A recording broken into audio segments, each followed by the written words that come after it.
रात के करीब 11 बजे का टाइम था। कॉलोनी बिल्कुल शांत पड़ी थी। हवा हल्की सी ठंडी थी और सड़क की लाइटें पीली रोशनी सड़क पे लंबे लंबे शेडोज बना रही थी। आरव अपने घर के बाहर खड़ा फोन पे बात कर रहा था, लेकिन उसका पूरा ध्यान सामने वाले घर की बालकनी पे था जहाँ मीरा रहती थी। पर्दे आधे खुले हुए थे, अंदर लाइट चल रही थी। तभी फोन के दूसरी साइड से मीरा की धीमी कांपती आवाज आई। आरव, मुझे अजीब लग रहा है, जैसे कोई मुझे देख रहा हो। उसकी सांसें तेज चल रही थी, जैसे वो डर को छुपाने की कोशिश कर रही हो। आरव तुरंत सीरियस हो गया, क्योंकि मीरा कभी ऐसे पैनिक नहीं करती थी। आरव और मीरा बचपन से ही एक ही कॉलोनी में बड़े हुए थे। उनके घर आमने सामने थे। बचपन की लड़ाई झगड़े धीरे धीरे दोस्ती में बदलने लगे और फिर बिना किसी ने नोटिस किए वो दोस्ती प्यार में बदल गई। दोनों ने कभी ओपनली कन्फेस नहीं किया, लेकिन उनके बीच सब कुछ समझा हुआ था। शाम को टेरेस पे मिलना, छोटी छोटी बातों पे हंसना, एक दूसरे के बिना दिन अधूरा लगना, ये सब उनकी रूटीन का हिस्सा बन चुका था।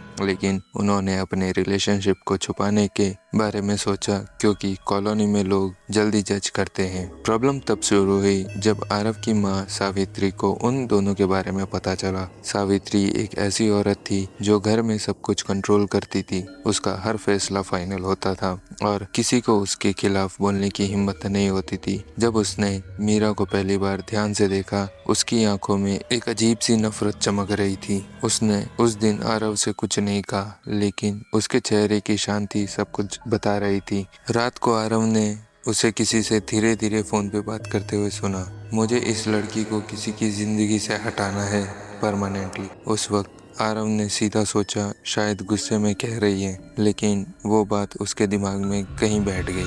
अगले कुछ दिन मीरा के लिए अजीब होने लगे। पहले उसने नोटिस किया उसका पेट डॉग यानी ब्रूटो रात को बिना वजह उसके रूम के एक कोने में घूरता रहता था। उसकी पूंछ दब जाती है और वो हल्की सी कराहने लगता है, जैसे उसे वहाँ कुछ दिख रहा हो। फिर एक रात मीरा ने आरव को बताया कि उसे लगता है कि कोई उसके रूम के बाहर धीरे धीरे चल रहा है, जैसे पायल की हल्की सी छन छन। लेकिन घर में कोई भी पायल नहीं पहनता था। आरव ने पहले इसे स्ट्रेस समझा और इग्नोर किया, लेकिन जब मीरा की नींद पूरी तरह से खत्म होने लगी और उसकी आंखों के नीचे गहरे डार्क सर्कल्स आने लगे, तब आरव को भी टेंशन होने लगी। आज रात सब कुछ ज्यादा इंटेंस लग रहा था। मीरा की आवाज में सीधा डर सुनाई दे रहा था। आरव, मेरी बालकनी के बाहर कोई खड़ा है। आरव ने तुरंत सामने देखा। उसने पर्दे के पीछे एक हल्की सी मूवमेंट देखी, जैसे कोई शैडो धीरे धीरे हिल रही हो। उसका गला सूख गया। उसने तुरंत बोला, मीरा, दरवाजा मत खोलना, मैं यही हूँ। लेकिन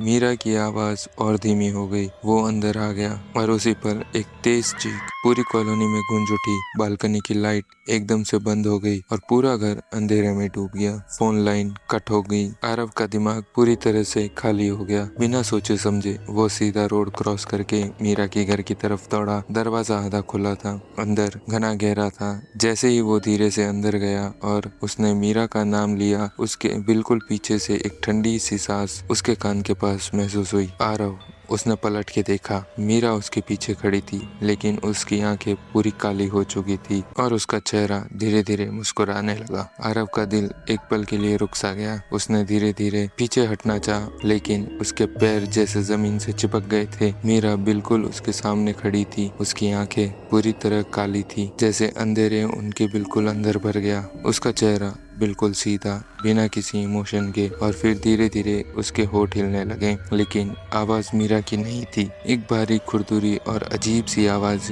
निकल रही थी, तुम्हें यहाँ नहीं आना चाहिए था। आरव के हाथ कांपने लगे। उसने कभी ऐसा नहीं देखा था। अचानक मीरा का सर थोड़ा टेढ़ा हुआ, जैसे कोई उसके अंदर से उसे देख रहा हो। और फिर वो धीरे धीरे हंसने लगी, लेकिन वो हंसी नॉर्मल नहीं थी। वो खाली और ठंडी थी, जैसे किसी को मसा रहा हो, किसी को डर से। आरव ने हिम्मत जुटाई और जोर से चिल्लाया, मीरा, होश में आओ। उसने आगे बढ़ के उसका हाथ पकड़ा, लेकिन जैसे ही उसने टच किया, एक ठंडी सी लहर उसके हाथ से गुजरी और मीरा एक झटके से नीचे गिर गई। उसकी आंखें नॉर्मल हो गई। सब कुछ एक सेकंड में खत्म हो गया, जैसे कुछ हुआ ही ना हो। आरव ने तुरंत उसे उठाया और सोफे पर बैठ गया। कुछ मिनट के बाद मीरा होश में आई। उसने कंफ्यूज होकर आरव को देखा। तुम यहाँ क्या कर रहे हो? उसकी आवाज बिल्कुल नॉर्मल थी। आरव शॉक में उसे देखता रह गया। उसने पूरी रात का इंसिडेंट बताया, लेकिन मीरा को कुछ भी याद नहीं था। उसने कहा कि उसे बस इतना याद है कि वो बालकनी के पास खड़ी थी और फिर सब कुछ अंधेरा हो गया। आरव को लगने लगा कि ये कुछ सीरियस है, कोई नॉर्मल चीज नहीं। अगली सुबह आरव ने मीरा का हाथ पे गहरे निशान देखे, जैसे किसी ने जोर से पकड़ा हो। मीरा पहले इसे इग्नोर करने लगी। आंखों में डार्क सर्कल्स क्लियरली दिखाई दे रहे थे। उसने धीरे से बोला, कल रात मुझे सपना नहीं कुछ और लग रहा था, जैसे मैं अपने बॉडी में थी ही नहीं। आरव का दिमाग घूम गया। उसने डिसाइड किया कि अब वो किसी एक्सपर्ट के पास जाएगा, क्योंकि ये बात उसके समझ से बाहर थी। शाम को आरव ने एक पुराने मंदिर के पास रहते एक बाबा के पास गया। उसने उन्हें सब कुछ डिटेल में बताया। बाबा ने कुछ देर तक आंखें बंद करके सुना और फिर धीरे से बोले, इस लड़की पर जिन छोड़ा गया है और ये किसी अजनबी ने नहीं, किसी अपने ने किया है। आरव का दिल जोर जोर से धड़कने लगा। उसके दिमाग में सिर्फ एक ही चेहरा आया, उसकी माँ सावित्री। उसने तुरंत मना किया, नहीं, मेरी माँ ऐसा नहीं कर सकती। लेकिन बाबा ने सीधा उसकी आंखों में देख के कहा, सच कभी आसान नहीं होता। रात को जब आरव घर आया तो घर में एक अजीब सा सन्नाटा था। उसने धीरे से अपनी माँ के कमरे के पास से गुजरा। दरवाजा आधा खुला था, अंदर लाइट कम थी और सावित्री किसी से फोन पे बात कर रही थी। हाँ, अब असर दिख रहा है। वो लड़की ज्यादा दिन नहीं टिक पाएगी। आरव का खून जम गया, उसका दिल टूट गया, लेकिन उसने चुपचाप सब सुना। फिर अचानक सावित्री ने अपनी बात रोक दी और धीरे से सर घुमाया, सीधा दरवाजे की तरफ देखा, जैसे उसे पता चल गया हो कि आरव सब सुन रहा है। आरव एक पल के लिए जम गया। उसकी माँ ने नजर सीधा दरवाजे पर टिकी हुई थी, जैसे वो अंधेरे से उस पर खड़े आरव को क्लियरली देख रही हो। उसने तुरंत अपनी सांस रोक ली और धीरे से पीछे हट गया। दिल इतनी जोर से धड़क रहा था कि उसे खुद डर लगने लगा, कहीं आवाज ना सुनाई दे। सावित्री कुछ सेकंड्स तक वहीं खड़ी रही। फिर उसने धीरे से दरवाजा बंद कर दिया, लेकिन उसकी वो ठंडी नजर आरव के दिमाग में छप गई थी। अब उसे यकीन हो चुका था कि सब कुछ उसकी माँ की वजह से हो रहा है। अगली सुबह आरव सीधा मीरा के पास उसके घर गया। मीरा का चेहरा पहले से ज्यादा थका हुआ लग रहा था। आंखों के नीचे गहरे काले गड्ढे, स्किन पे अजीब सी पीलापन, जैसे उसकी सारी एनर्जी धीरे धीरे खत्म हो गई हो। उसने आरव को देखा, देखते ही धीरे से कहा, वो फिर आया था। आरव का गला सूख गया। उसने पूछा, क्या हुआ? मीरा ने बताया कि उस रात को महसूस हुआ जैसे कोई उसके बेड के पास खड़ा हो। उसने आंखें खोली तो उसे कुछ क्लियरली नहीं दिखा, लेकिन उसके कान के पास एक हल्की सी फुसफुसाहट सुनाई दी, तुम उसे नहीं ले जा पाओगे। आरव का डर अब गुस्से में बदल गया।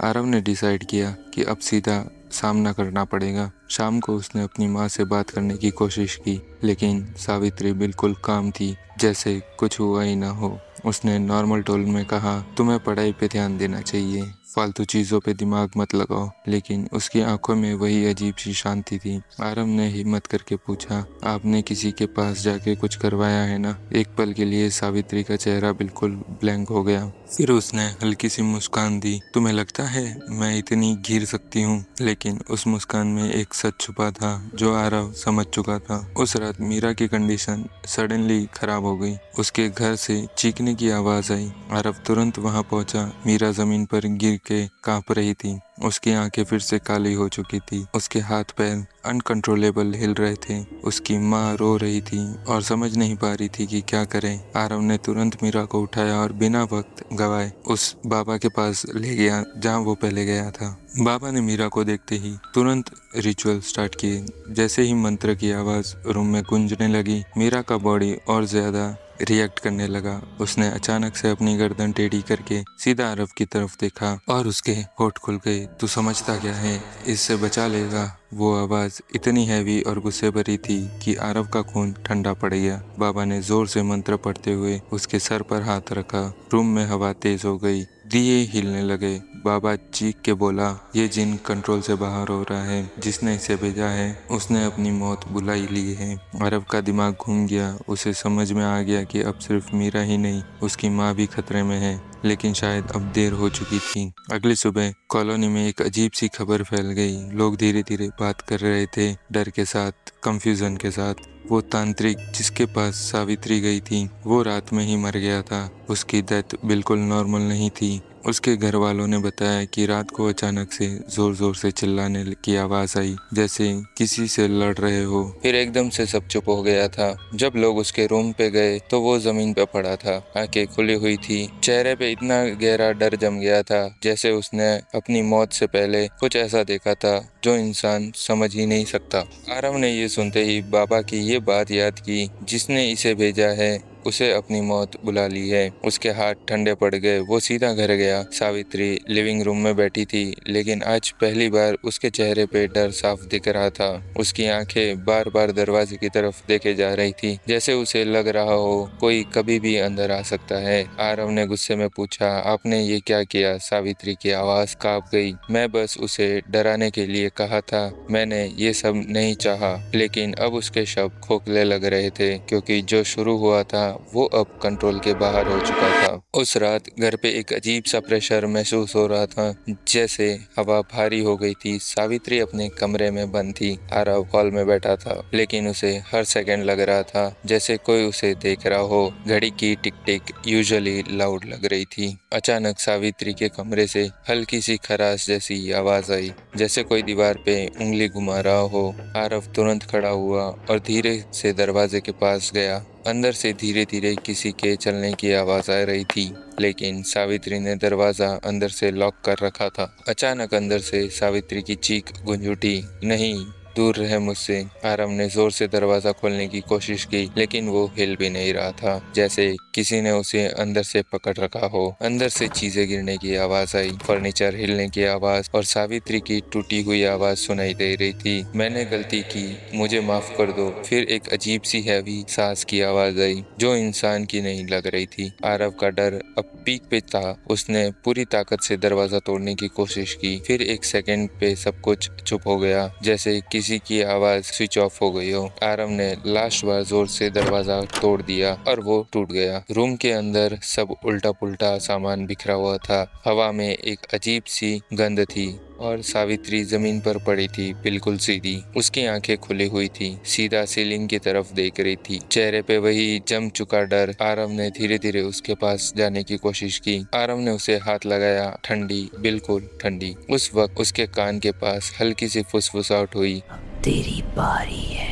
आरव का खून जम गया। उसने तुरंत पीछे मुड़ के देखा, लेकिन रूम में कोई नहीं था। सुबह तक पूरी कॉलोनी में खबर फैल चुकी थी कि सावित्री की डेथ हो गई है। डॉक्टर ने इसे हार्ट अटैक बताया, लेकिन आरव जानता था कि जो उसने रात में देखा वो कोई नॉर्मल मौत नहीं थी। उसके दिमाग में भी अभी वही फुसफुसाहट गूंज रही थी, अब तेरी बारी है। उस रात के बाद उसने हर जगह एक अजीब सी प्रेजेंस महसूस होने लगी, जैसे कोई बिल्कुल उसके पास खड़ा हो, लेकिन दिखता नहीं है। और सबसे डरावनी बात ये थी, अब मीरा फिर से नॉर्मल नहीं लग रही थी। आरव सीधा मीरा के घर गया। उसने देखा मीरा चुपचाप बेड पे बैठी है, आंखें नीचे झुकी हुई, और उसकी माँ उसके पास बैठी रो रही है। जैसे ही आरव अंदर गया, मीरा ने धीरे से सर उठाया और सीधा उसकी तरफ देखा। एक पल के लिए सब नॉर्मल लग रहा था, लेकिन फिर उसके होठ धीरे धीरे हिलने लगे। वो गया नहीं है। आरव का दिल डूब गया। उसने तुरंत मीरा का हाथ पकड़ा और बोला, हम अभी बाबा के पास चलते हैं, अभी के अभी। इस बार वो रिस्क नहीं लेना चाहता था। बाबा ने उसे देखते ही समझ चुके थे सिचुएशन अब खतरनाक हो चुकी है। बाबा ने तुरंत तैयारी शुरू की, दिया जलाया, मंत्र शुरू किया और मीरा बीच में बैठी। जैसे ही रिचुअल स्टार्ट हुए, हवा में एक अजीब सी घनापन आ गया, जैसे रूम का प्रेशर बढ़ गया हो। मीरा का बॉडी धीरे धीरे कांपने लगा, उसकी सांस तेज हो गई और फिर उसने अचानक से आंखें खोली, पूरी काली, और जोर से चीख। उसकी आवाज में इतना गुस्सा था कि आरव का दिल कांप गया। बाबा ने जोर से मंत्र पढ़ते हुए उसका सर पकड़ा और चीख के बोला, ये जिन अब किसी का नहीं रहा, ये सबको खत्म करेगा। अचानक रूम की लाइट फ्लिकर होने लगी, हवा तेज हो गई, दिया बुझने की कोशिश करने लगा। मीरा का बॉडी जमीन से हल्का सा उठने लगा, जैसे कोई उसे खींच रहा हो। आरव के डर के बावजूद आगे बढ़ा और उसका हाथ पकड़ा। उसने जोर से बोला, मीरा तू लड़ सकती है। उस पल मीरा के चेहरे पे एक सेकंड के लिए उसकी असली झलक दिखी, जैसे वो अंदर से फाइट कर रही हो। बाबा ने मंत्र और तेज कर दिए और अचानक मीरा ने एक इतनी तेज चीख मारी कि पूरा रूम गूंज उठा। फिर एकदम से सब शांत हो गए, हवा रुक गई, लाइट स्टेबल हो गई और मीरा जमीन पर गिर गई। कुछ सेकंड्स तक कोई कुछ नहीं बोला। फिर बाबा ने धीरे से कहा, अब ये चला गया। आरव ने तुरंत मीरा को उठाया। उसकी आंखें नॉर्मल थी, सांसें बिल्कुल स्टेबल थी, जैसे वो फाइनली फ्री हो गई हो। आरव की आंखों में आंसू आ गए। उसे लगा सब खत्म हो गया है, लेकिन जब वो उसे लेकर घर लौट रहा था, उसने एक बार पीछे मुड़ के देखा। बाबा का दिया अपने आप हिल रहा था और उसकी लौ सीधा आरव की तरफ झुकी हुई थी। उस वक्त उसके कान के पास एक हल्की सी फुसफुसाहट हुई, मैं गया नहीं हूँ, सिर्फ इंतजार कर रहा हूँ।